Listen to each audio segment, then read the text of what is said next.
107వ కీర్తన ఇప్పుడు చదువుకున్నటువంటి పాఠ్య భాగంలో 107వ కీర్తన 6వ వచనాన్ని ఒకసారి మనం జ్ఞాపకం చేసుకుందాం. వారు కష్టకాలమందు యెహోవాకు మొరపెట్టిరి, ఆయన వారి ఆపదలో నుండి వారిని విడిపించెను. వారు కష్టకాలమందు ఎవరికి మొరపెట్టారంట? యెహోవాకు మొరపెట్టారు. ఆయన వారిని ఆపదలో నుండి వారిని విడిపించెను. ఈ ఒక్క మాటని వారు అని అంటే ఇది ఏ సందర్భంలో వస్తుంది అంటే ఇశ్రాయేలీయులకు సంబంధించి ఈ యొక్క వాక్య భాగము చెప్పబడుతుంది అనమాట. కాబట్టి ఇక్కడ ఒక్కసారి దాన్ని మనము ఒకసారి అన్వయించుకుందాం. వారు అన్న ప్లేస్లో మన సెల్ఫ్ నాకు అన్నది ఒక్కసారి పెట్టి మనం ఒక్కసారి ఆ వాక్యాన్ని చదువుదాం. నా కష్టకాలమందు యెహోవాకు మొరపెట్టి తిని, ఆయన నా ఆపదలో నుండి నన్ను విడిపించెను కదా. నా కష్టకాలమందు యెహోవాకు నేను మొరపెట్టి తిని, ఆయన ఆపదలో నుండి నన్ను విడిపించెను. ఎలాంటి ఆపదలు, ఎలాంటి కష్టకాలంలో దేవునికి మనము మొరపెట్టినప్పుడు ఎవరి సన్నిధికి రావాలంట? మనము దేవుని యొక్క సన్నిధికి రావాలి. సపోజ్ మనకి ప్రేయర్ చేసే వాళ్ళు మనకి సపోర్టర్స్ ఉండవచ్చు. మనము మన సంఘంలో ఉన్న బిడ్డలకి లేకపోతే పాస్టర్ వాళ్ళకి వాళ్ళందరూ కూడా మనం ప్రేయర్ రిక్వెస్ట్లు ఇస్తూ ఉంటాం. అన్న నా ఇంట్లో ఈ సమస్య ఉంది, నాకు ప్రేయర్ చేయండి. నా బిడ్డలకి సమస్య ఉంది, నా కోసం ప్రేయర్ చేయండి. మాకు ఎగ్జామ్స్ ఉన్నాయి, అది ఉంది, మ్యారేజ్ ఉంది. సో మనం సో మెనీ ప్రేయర్ రిక్వెస్ట్లు మనం ప్రతి ఒక్కరికి మనం ఇస్తాం. అది కాదని, అది తప్పని కాదు. ఆ సంఘ ప్రార్థన అన్నది ఎటూ పోదు. కానీ మన పర్సనల్గా చేసేటువంటి ప్రేయర్, నా ఆపదలో నేను ఎవరి దగ్గరికి వెళ్ళి మొరపెట్టాలంట? యెహోవా దగ్గరికి వెళ్ళి మొరపెట్టినప్పుడు ఆయన నన్ను విడిపించెను, ఆయన నన్ను విడిపించెను అనేసి దేవుని యొక్క వాక్యము సెలవిస్తుంది. ఒక 2 చిన్న ఎగ్జాంపుల్స్ నేను మీకు చెప్పి క్లోజ్ చేస్తాను. ఒక 2 చిన్న ఎగ్జాంపుల్స్. ఫస్ట్ మనము అదే వచనంలో పైన 5వ వచనము ఒక్కసారి చూద్దాం. 5వ వచనంలో ఏముందంటే, ఆకలి దప్పుల చేత వారి ప్రాణము వారిలో సొమ్మసిల్లెను. అంటే ఇక్కడ ఏమని వాక్యం సెలవిస్తుంది అని అంటే, ఇశ్రాయేలీలు ఆకలి దప్పుల చేత అంటే వాళ్ళ ఆకలితోటి అలమటిస్తూ ఉన్నారు, దప్పికతోటి అలమటిస్తూ ఉన్నటువంటి సమయంలో దేవుడు అన్నారు, నేను మిమ్మల్ని నడిపించాను. ఎంతమంది అంటే మొత్తం ఇశ్రాయేల్ జనాంగం ఎంతమంది? 40 లక్షల మంది కదా. 40 లక్షల మంది జనాంగాలు ఎన్ని సంవత్సరాలు ప్రయాణం చేశారు వాళ్ళు? ఎన్ని సంవత్సరాలు? 40 సంవత్సరాలు ప్రయాణం చేశారు. 6 లక్షల మంది జనాంగం కదండి. సో అది ఓన్లీ కాలు బలం మాత్రమే 6 లక్షల మంది అనేసి మనకి వాక్యము సెలవిస్తూ ఉంది. సో ఇప్పుడు సపోజ్ మేమున్నాము, ఖమ్మం నుండి మీ అందరం వచ్చి వెళ్తున్నాం అనుకో, నేను మీ దగ్గర వచ్చేసేసి లేకపోతే నా ఇంటికి ఎవరన్నా వచ్చేసేసి సంవత్సరం మొత్తం ఒక 50 మంది మా ఇంట్లో ఉంటామని చెప్పేసి అన్నారు అనుకోండి. ఒక 50 మందికి సంవత్సరం అంతా కూడా నేను షెల్టర్ ఇవ్వాలి అని అంటే మానవులుగా మనము ఒకసారి ఆలోచన చేస్తాం కదా. చెయ్యమని కాదు, కానీ మనము ఆలోచన చేస్తాం. కానీ ఇక్కడ 6 లక్షల మందికి ఫుడ్, వాటర్ అవన్నీ కూడా దేవుడు అద్భుత రీతిగా తీసుకొచ్చి ఇచ్చినట్టు దేవుని యొక్క వాక్యం మనకి సెలవిస్తోంది. అయినప్పటికీ కూడా వారు విశ్వాసంలో కొన్ని విషయాలలో ఇశ్రాయేలీలు సొమ్మసిలినట్టుగా ఉందన్నమాట. ఆకలి దప్పుల చేత వాళ్ళు సొమ్మసిలిపోయి వాళ్ళు అలానే ఉన్నారా? ఉండలేదు. ఈ వెంటనే వాళ్ళలో ఏమొచ్చేసింది? అవిశ్వాసత వచ్చేసి వెంటనే దేవుణ్ణి వాళ్ళు తక్కువ చేయడం వాళ్ళు మొదలు పెట్టారనమాట. మోషేని దూషించడము మొదలు పెట్టారు, దేవుణ్ణి తక్కువ చేయడం వాళ్ళు మొదలు పెట్టారు. అలాంటి సమయంలో మోషే ఎవరికి మొరపెట్టారు? దేవుని వైపు చూసినప్పుడు ఇమీడియట్గా ఏం జరిగింది? మన్నా కదా. ఎవ్వరు చూడలేనంత రీతిగా, ఎప్పుడు వినలేనటువంటి రీతిగా 6 లక్షల మందికి కూడా ఆహారం అందించే విధంగా ఎన్నో ఇయర్స్ వాళ్ళు తినడానికి వీలుగా దేవుడు మొత్తం ఎక్కడ? ఆకాశం మీద నుండి ఏం కురిపించారండి? మన్నాని కురిపించారు. దేవదూతలు భుజించేటువంటి ఆహారాన్ని దేవుడు ఇచ్చి తృప్తిపరిచిన విధంగా మనం ఇక్కడ చూస్తూ ఉన్నాం అనమాట. దేవునికి అసాధ్యమైనది ఏది లేదు. కారణం ఇక్కడ ఒక హింట్ దేవుడు మనకి ఇచ్చారు. చేస్తారు? వెన్ యు ఆర్ ప్రే కదా, మీరు ప్రేయర్ చేసినప్పుడు, నీవు నాకు మొరపెట్టినప్పుడు. వారి ఆపద సమయంలో వారు యెహోవాకు మొరపెట్టిరి, నా ఆపద సమయంలో నేను యెహోవాకు మొరపెట్టితిని, నా ఆపద నుండి ఆయన నన్ను విడిపించెను.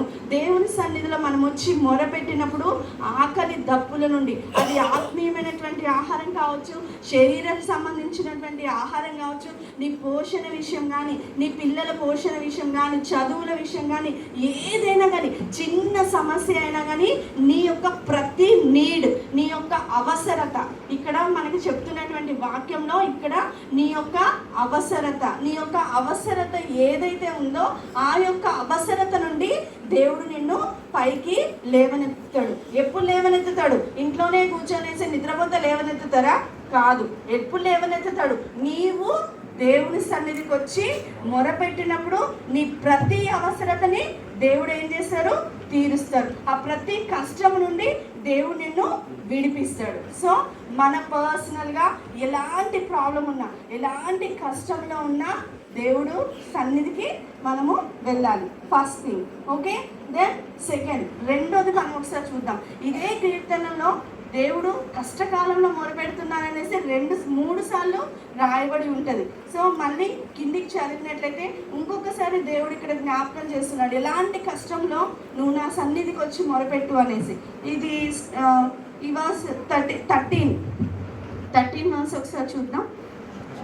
కష్టకాలమందు వారు యెహోవాకు మొరపెట్టిరి, ఆయన వారి ఆపదల్లో నుండి వారిని విడిపించారు. మళ్ళీ ఇంకొకసారి చెప్పారు. ఎన్నో వచనంలో? 13వ వచనంలో ఇంకొకసారి దేవుడు చెప్పారు. ఏమని అనంటే, కష్టకాలమందు నీవు నాకు మొరపెట్టుము, ఆయనను వారిని ఆపదలో నుండి విడిపించారు. ఇప్పుడేం కష్టం వచ్చిందంట ఇశ్రాయేలీలకు? కొద్దిగా పైన చూద్దాం. ఏంటి? 13వ వచనం ఒక్కసారి చూద్దాం. ఆయన ఆయాసము చేత కృంగ చేసెను, వారు కూలి ఉండగా సహాయము లేకపోయెను. ఇక్కడ మంచి మాటని దేవుడు మనకి జ్ఞాపకం చేస్తూ ఉన్నాడు. వారు కూలి ఉండగా సహాయము లేకపోయెను. కూలిపోయింది అన్నది మంచి సైన కదండి. కూలిపోవడము, పడిపోవడము అవన్నీ కూడా మంచికి చిహ్నాలా? కాదు. ఎందుకు అనంటే పడిపోయినటువంటి స్థితిలో ఎవరు సహాయం చేశారంట? ఆయన సహాయము లేదు, అక్కడ సహాయము లేకపోయిన. వారు కూలి ఉండగా సహాయుడు లేకపోయెను. కొన్ని సిచ్యువేషన్స్ వస్తాయి, భయంకరమైన సిచ్యువేషన్స్. దేవా, నువ్వు నన్ను మర్చిపోయావా? నేను నీకు గుర్తులేనా? నువ్వు నన్ను చూస్తున్నావా? ఎన్ని రోజులు నాకు ఈ కష్టం, ఎన్ని రోజులు నాకు ఈ బాధ, ఎన్ని రోజులు నాకు ఈ శ్రమ, ఇంకెన్ని రోజులు నేను ఇట్లా కొట్టుకొని చచ్చిపోవాలి, నేను ఎన్ని రోజులు ఈ విధంగా బాధపడాలి, నేను ఎన్ని రోజులు ఇట్లనే ఈదుకుంటూ వెళ్ళాలి, అసలు నేను నీకు గుర్తున్నానా? నువ్వు నన్ను చూస్తున్నావా అన్నటువంటి సిచ్యువేషన్ ప్రతి క్రైస్తవ జీవితంలో వస్తుందా? రాదండి కదా. మనము పోరాడలేనిటువంటి స్థితి. కారణం ఏంటి అనంటే, ఫస్ట్ చూసినట్లయితే మన అవసరతలో దేవుడు మనకి సహాయం చేస్తారు. సెకండ్ టైము కూలిపోయినటువంటి స్థితి. ఎట్లా కూలుతున్నాం ఏంటి అని మనకేమన్నా తెలుస్తుందా? మనకేం తెలుస్తుందా? సపోజ్ ఎక్కడో దగ్గర వెళ్తాం, ఒక మనీ ఇన్వెస్ట్ చేస్తాం కదా, ఆ డబ్బు మొత్తం పోతుంది. మనకు ఒకసారి తెలుస్తుందా కదా? అయ్యో, నేను తెలుసుంటే నేను పెట్టేదాన్ని కాదే, నేను తెలుసుంటే ఈ పని చేసేదాన్ని కాదే, నేను తెలుసుంటే ఇది కొనేదాన్ని కాదే అని మనం అనుకుంటూ ఉంటాం. అట్లాంటిటువంటి సిచ్యువేషన్స్లో, కూలినటువంటి సిచ్యువేషన్స్లో దేవుడు మనకి సహాయం చేస్తారు. బైబిల్లో ఒక వ్యక్తిని, ఒక స్త్రీని దేవుడు మనకి జ్ఞాపకం చేస్తూ ఉన్నారు. ఎవరు అని అంటే నయోమి తెలుసు కదండి. ఎక్కడి నుండి వచ్చింది ఆమె? బెత్లెహేము నుండి ఎక్కడికి ప్రయాణమై వెళ్ళిందంట? మోయాబు దేశమునకు ఆమె ప్రయాణమై వెళ్ళింది. బెత్లెహేం నుండి ఆమె ప్రయాణమై వెళ్ళినప్పుడు నిండు కుండతో ఉండింది. అంటే అర్థం ఏంటి అని అంటే, తనకి భర్త ఉన్నాడు, హోల్ ఫ్యామిలీ ఉంది, 2 కుమారులు ఉన్నారు. అసలు భర్త ఉన్నాడు అని అంటేనే చాలా అంటే చాలా ధైర్యం, చాలా స్ట్రెంగ్త్. దాంతోపాటు ఇంకా పక్కన ఎవరున్నారంట? 2 కుమారులు. ఆహా, నా కొడుకు, నాకేంటి 2 కుమారులను చూస్తే తల్లిదండ్రులు ఎట్లా నా కొడుకులు అన్న ఫీలింగ్, గర్ల్స్ ఉన్నదానికంటే కొడుకులు ఉంటే ఎక్కువ ఫీలింగ్ వచ్చేస్తుంది కదా. సో అదే రకంగా 2 కుమారులు ఉన్నారు, భర్త నాకున్నాడని చాలా హ్యాపీగా, చాలా నిండుతనంతో ఆమె ఎక్కడి నుండి ఎక్కడికి ప్రయాణం వెళ్ళింది? బెత్లెహేము నుండి మోయాబు దేశానికి ప్రయాణం వెళ్ళింది. తనకు తెలుసా, ఆమెకు తెలుసా, నేను మోయాబు దేశానికి వెళ్తే ఇంకా అభివృద్ధి చెందుతాను, నా సంతానం అభివృద్ధి చెందరు, నాకు మనవరాలు అంతా వస్తారు, నేను ఇంకా ఆస్తి సంపాదించుకుంటాను, అక్కడ నాకు ఇంకా బెటర్ ఫ్యూచర్ ఉంటుంది, నేను అక్కడికి వెళ్ళిపోయి ఇంకా ఇక్కడ ఉన్నదానికంటే ఇంకా చాలా బాగుపడతానేమో, ప్రస్తుతం ఇక్కడ కరువు ఉంది, అక్కడికి వెళ్తే నేను చాలా బాగుంటానేమో అని ఎన్ని ఆశలతోటి ఆమె వెళ్ళుండొచ్చు. ఆమె మైండ్లో అనేకమైనటువంటి ఒక పెద్ద ఒక ఫ్యూచర్ అంతా క్రియేట్ చేసుకుని ఆమె వెళ్ళి ఉండవచ్చు. కానీ అక్కడికి వెళ్ళిన ఆమె సిచ్యువేషన్ అయిపోయింది. ఆమెకు తెలుసా ఆమెకు ఏమవుతుంది అనేసి. కానీ ఆమె అనుకున్న దానికంటే విరుద్ధంగా ఆమె జీవితం అక్కడ మారిపోయింది. ఆమె కూలిపోయినటువంటి స్థితిలో ఉంది, పడిపోయినటువంటి స్థితిలో ఉంది, ఎవ్వరు లేరు. భర్త పోయాడు అని అనుకుంటే ఒక కుమారుడు పోయాడు, 2 కుమారులు పోయారు. అలాంటి సిచ్యువేషను ఏ స్త్రీకన్నా వస్తే అది తట్టుకోవడం చాలా కష్టం. భర్త స్త్రీకి కిరీటమైన, భర్త లేరు అని అంటేనే అది భయంకరమైనటువంటి సిచ్యువేషన్లో వెళ్తున్నట్టు ఆ స్త్రీ. అలాంటిది ఆమె 2 కుమారులు, ఎవరినైతే కళ్ళల్లో పెట్టుకొని పెంచుకుందో, ఎవరినైతే కళ్ళలో పెట్టుకొని చూసుకుందో, అలాంటి కుమారులు 2 కూడా చనిపోయినప్పుడు ఆమె ఎలాంటి సిచ్యువేషన్లో ఉంది అని అంటే ఆమె పడిపోయినటువంటి స్థితి అనమాట. ఆమె హృదయాన్ని ఎవరన్నా వచ్చి ఇట్లా టచ్ చేశారని అంటే బడబడ ఏడ్చేసి తన స్థితి అంతా కూడా ఎక్కడికి చెప్పుకోవాలి లేనటువంటి స్థితి ఆమెకి ఉండి ఉండవచ్చు. ఆ రోజు ఆమె ప్రార్థన చేసి ఉండొచ్చు, నువ్వు నన్ను చూస్తున్నావా దేవా, నువ్వు నన్ను జ్ఞాపకం చేసుకున్నావా, నా స్థితి ఏంటి, నేను ఇలా పడిపోయాను, నేను ఎలా వచ్చాను, నేను ఎలా ఉన్నాను, నేను ఎలా బ్రతికాను, నేను ఎలా జీవించాను, నేను ఎలా ముందుకెళ్ళాను, కానీ ఇప్పుడు నా స్థితి ఏంటి, నేను ఎలాంటి సిచ్యువేషన్లో నేను ఇక్కడ ఉంటున్నాను అన్నది ఆమె జ్ఞాపకం చేసుకుని ఎంత ఏడ్చిందో దేవుని సన్నిధిలో మనకైతే తెలియదు. కానీ ఆమె దేవుని సన్నిధిలో మొరపెట్టింది కాబట్టి దేవుడు కదా మళ్ళీ ఆమెకి ఫలభరితమైనటువంటి జీవితాన్ని ఇచ్చాడు. అవునా కదండి? అంత పడిపోయినటువంటి స్థితిలో కుమారులు లేరు, భర్త లేరు, బయటికి రాలేనటువంటి స్థితి, దేశాన్ని వదలలేనటువంటి స్థితి, అలాంటి స్థితి నుండి కూడా దేవుడు ఆమెని లేవనెత్తాడు కదా.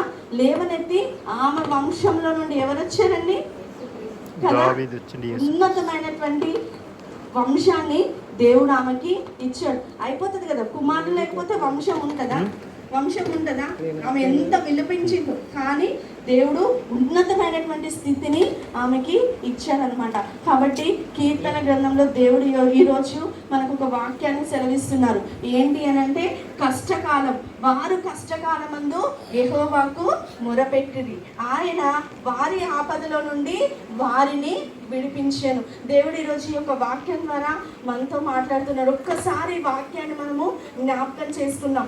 వారి కష్టకాలంలో నుండి దేవుడు వారిని విడిపించినట్లే ఎవరికి మొరపెట్టాలి? ఎప్పుడైతే దేవుని సన్నిధిలో మనం వచ్చి మొరపెట్టినట్లయితే, అది ఫస్ట్ వర్స్లో చూసినట్లుగా ఆకలి దప్పులు, ఈ లోక సంబంధమైనటువంటి ఆకలి దప్పులు కానీ, ఈ లోక సంబంధమైనటువంటి ఏ యొక్క అవసరత అయినా కానీ, ఏ యొక్క నీడ్ అయినా కానీ దేవుడు నీకు తీరుస్తాడు.